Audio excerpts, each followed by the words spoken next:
एक बार एक बहुत ही दुखी व्यक्ति एक महात्मा के पास आकर कहता है, मैं अपने जीवन से बहुत दुखी हूँ। मैं अपनी बीवी, बच्चों और अपने परिवार को भी खुश नहीं रख सकता। मैं अपने लिए भी कुछ नहीं कर पा रहा। कभी कभी तो मुझे अपनी जिंदगी को खत्म कर देने के भी ख्याल आते हैं। आप इतनी साधनाएं करते हैं, इतनी तपस्या करते हैं, क्या आप मुझे कोई ऐसा मार्ग बता सकते हैं जिससे मैं अपने बुरे वक्त से बाहर आ सकूं? मेरा बहुत बुरा समय चल रहा है।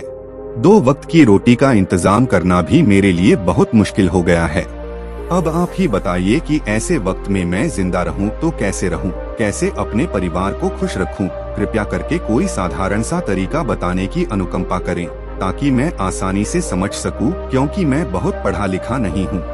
अगर आप बड़ी बड़ी ज्ञान की बातें करेंगे तो शायद मैं कभी समझ भी नहीं पाऊंगा। ये सुनकर महात्मा ने मुस्कुराते हुए कहा कि तुम एक काम कर सकते हो मेरा। उसने सामने की तरफ इशारा करते हुए कहा कि उस ऊंची पहाड़ी पर एक मंदिर है और उस मंदिर के पास चींटियों का एक घर है जहाँ पर हजारों चींटियाँ रहती हैं। तुम्हें सुनने में बड़ा अजीब लगेगा, लेकिन वो चींटियाँ उस मंदिर की जमीन को खराब कर देती है। उस मिट्टी की उपजाऊ शक्ति वो खत्म कर देती है, जिसके कारण वहाँ पर कोई भी पेड़ या कोई भी घास पनप नहीं पाती है। तुम मेरा एक काम करो, उसके बाद मैं तुम्हें तुम्हारे सवालों के जवाब दूंगा। तुम 7 दिन तक रोज उस पहाड़ी पर जाओ और उस चींटियों के घर को तहस नहस कर दो, उसको तोड़ दो। जब भी तुम्हें कोई चींटियों का घर दिखे मंदिर के आसपास तो उसे वहीं पे तहस नहस कर देना। लेकिन याद रहे, घर को तोड़ने में कोई भी चींटी मरने नहीं चाहिए। इस बात को समझने का प्रयास करते हुए वो युवक वहाँ से चला गया। शायद उसको कुछ समझ में नहीं आया था कि महात्मा जी ऐसा क्यों वो उन चींटियों पर अन्याय कर रहे हैं, उनका घर तुड़वा रहे हैं, उन्हें नुकसान पहुंचा रहे हैं। आखिर कौन महात्मा ऐसा करेगा? लेकिन फिर भी उस महात्मा की बात मानते हुए वो अगले दिन से ही पहाड़ी पर जाना शुरू कर देता है। जब वो पहले दिन पहाड़ी पर पहुंचता है तो देखता है कि बहुत सारी चींटियां अपना खाना जुटाने में लगी हुई हैं। सारी चींटियां कतार से चल रही थी और अनाज के छोटे छोटे कण उठाकर अपने घर में जमा करती जा रही थी। ये देखकर पहले तो उस युवक का मन कमजोर पड़ गया। उसने सोचा कि ये इतनी मेहनत करके अपना घर भर रही है और मैं इनके घर को तबाह कर दूंगा तो इनको कितना बुरा लगेगा। लेकिन फिर उसने उस महात्मा की बात याद करते हुए उस घर को तोड़ना शुरू कर दिया। जल्द ही चींटियों में हाहाकार मच गया। वो इधर उधर दौड़ने लगी। अभी तक जो कतार में चल रही थी अब वो बिखर गई और इधर उधर अपनी जान बचाने के लिए भागने लगी। थोड़ी देर में घर टूट गया और सारी चींटियां इधर उधर छुपने के लिए भाग चुकी थी। ये करने के बाद वो युवक दुखी मन से वापस अपने घर पर लौट आया। उसका मन परेशान था, दुखी था, पश्चाताप से भरा हुआ था। फिर उसने अपने बिस्तर पे रात में लेटे लेटे ही सोचा कि अब तो उन चींटियों का घर तबाह हो चुका है। अब वह वापस जाने से क्या प्रयोजन है? अब क्या फायदा होगा? क्योंकि चींटियों का घर तहस नहस करने के लिए महात्मा जी ने कहा था, जो मैं कर चुका हूँ। लेकिन फिर कुछ सोचकर अगले दिन उसने फिर से जाने का निश्चय किया और अगले दिन सुबह सुबह उठकर वो वापस उसी पहाड़ी पर पहुंच जाता है। पहाड़ी पर पहुंचकर वो उसी जगह पर पहुंचता है जहां पिछले सुबह उसने उस घर को तहस नहस कर दिया था। लेकिन वो ये देखकर चौंक जाता है कि उन चींटियों ने फिर से अपना घर उसी जगह पर बना लिया था और अब वो फिर से अपने घर के लिए सामान इकट्ठा करने में जुटी हुई थी। उस आदमी को देखकर लगा कि ये चींटियां कितनी मूर्ख है। इनको पता है कि कल ही इनका घर इसी जगह पर तबाह किया गया है और उसी जगह पर उन्होंने अपना नया घर भी बना लिया। और ये सोचकर वो आदमी हंसने को हुआ। लेकिन फिर से महात्मा की बात याद करते हुए उसने उन चींटियों का घर फिर से तबाह करना शुरू कर दिया। फिर से उन चींटियों में हलचल मच गई और थोड़ी देर में वो चींटियां इधर उधर अपनी जान बचाने के लिए भागने लगी। कुछ ही देर में उनका घर फिर से नष्ट हो गया और वो युवक इस बार थोड़ा संतोष के भाव से कि इस बार तो मैंने अच्छी तरह से उस घर को तबाह कर दिया है। अब तो वो चींटियां यहाँ पर अपना घर बना ही नहीं पाएगी। इसीलिए जाने से पहले उसने उस घर पर ठंडा पानी भी डाल दिया ताकि चींटियां वहाँ पर अपना घर न बना सके। और इस तरह अपना कर्म पूरा करके वो युवक फिर से अपने घर लौट आया। आज रात में सोते वक्त फिर से वो इंसान यही सोच रहा था कि क्या महात्मा ये सही काम करवा रहे हैं। क्या किसी का घर तबाह करना किसी सिद्ध पुरुष को शोभा देता है? हो सकता है महात्मा सिद्ध पुरुष हो ही ना। क्या वे मुझे बेवकूफ बना रहे हैं?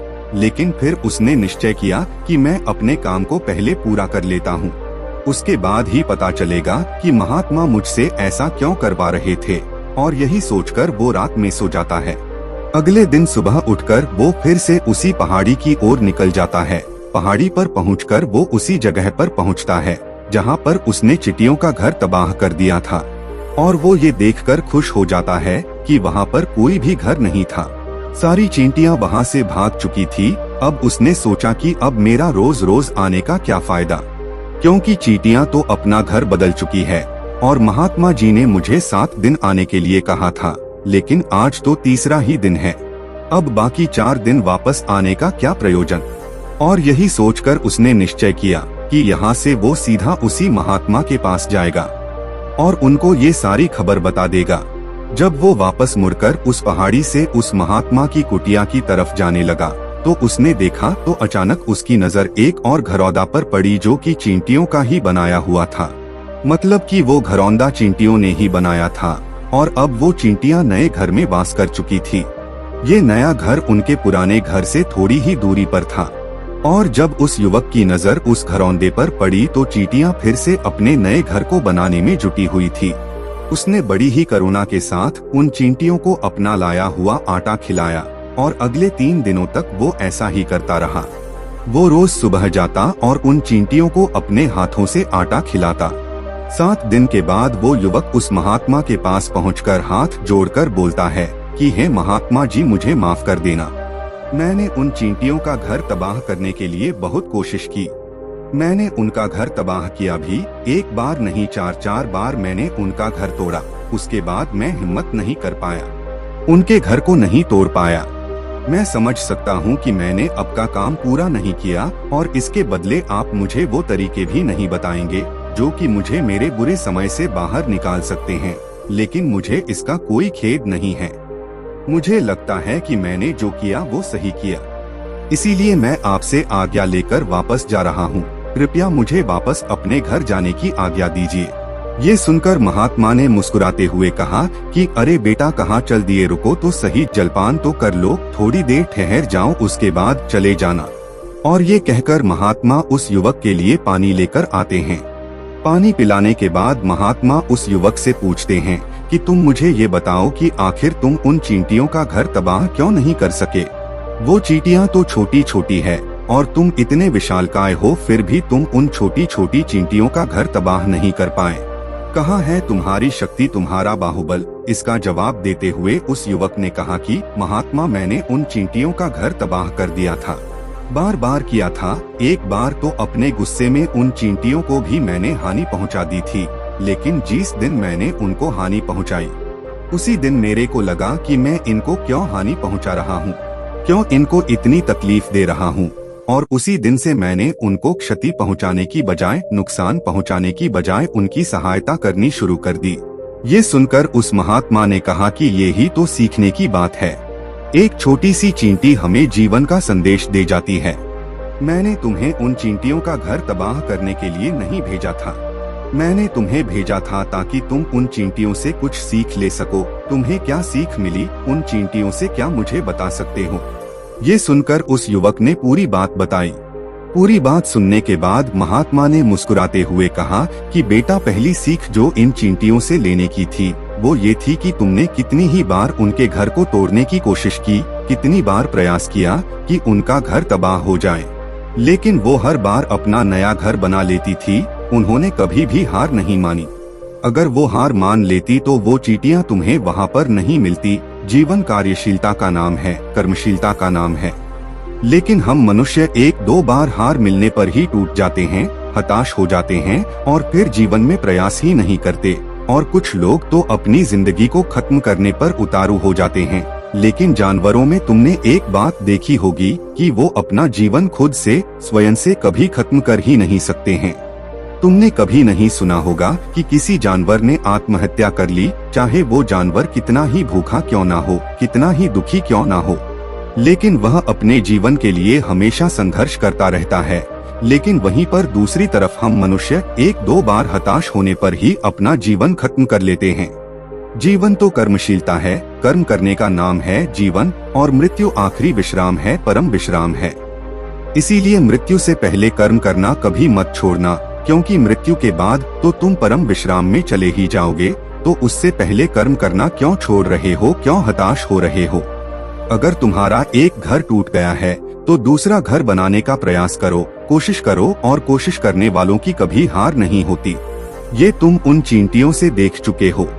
देखने में तुमसे कितनी छोटी है वो चींटियां, और तुम इतने बड़े हो, लेकिन उनका मन तुम्हारे मन से कितना बड़ा है, कितना विशाल है, कितना दृढ़ संकल्प है कि इतनी बार घर टूटने पर भी उन चींटियों ने कभी हार नहीं मानी। दूसरी सीख यहाँ से लेने की थी, वो ये थी कि जब भी हमारे ऊपर बुरा समय आता है तो हमें लगता है कि ये समय कभी नहीं जाएगा, ये समय मेरे जीवन को बर्बाद कर देगा, मुझे कभी नहीं जीने देगा। और अपने इन्हीं ख्यालों से, अपने इन्हीं विचारों से, जिनका असलियत में कोई भी अस्तित्व नहीं है, वो सिर्फ विचार है, और वही विचार हमारे मन को दुखी कर देते हैं, और इसीलिए हम प्रयास करना भी छोड़ देते हैं। लेकिन तुम खुद सोचो कि बार बार प्रकृति हमें क्षति पहुंचाएगी, नुकसान पहुंचाएगी, लेकिन कब तक पहुंचाएगी? अगर हम बार बार फिर से उठ के फिर से नया प्रयास करते रहेंगे तो प्रकृति भी हमारे सामने घुटने टेक देगी, और वो भी एक दिन हमारे ऊपर दयावान हो जाएगी, कृपालु हो जाएगी, और वो हमें सब कुछ देने लगेगी जिसकी हमने कभी कामना की थी। तुमने खुद देखा कि तुम उन चींटियों को तबाह करने के लिए पहुंचे थे, लेकिन बाद में तुम ही उन चींटियों को अनाज और आटा देने लगे, तुम ही उन पर कृपालु हो गए। क्यों हुए? क्योंकि तुमने देखा कि वो चींटियां हार ही नहीं मान रही है। इसी तरह अगर तुम भी अपने जीवन में कभी हार नहीं मानोगे तो एक ना एक दिन ये प्रकृति तुम्हें वो सब कुछ देगी जो तुम अपने जीवन में पाना चाहते थे। इसीलिए दो सीख याद रखना, कर्मशीलता कार्य करते जाना, और दूसरा कि एक ना एक दिन प्रकृति तुम्हारी उस कर्म का परिणाम तुम्हें जरूर देगी।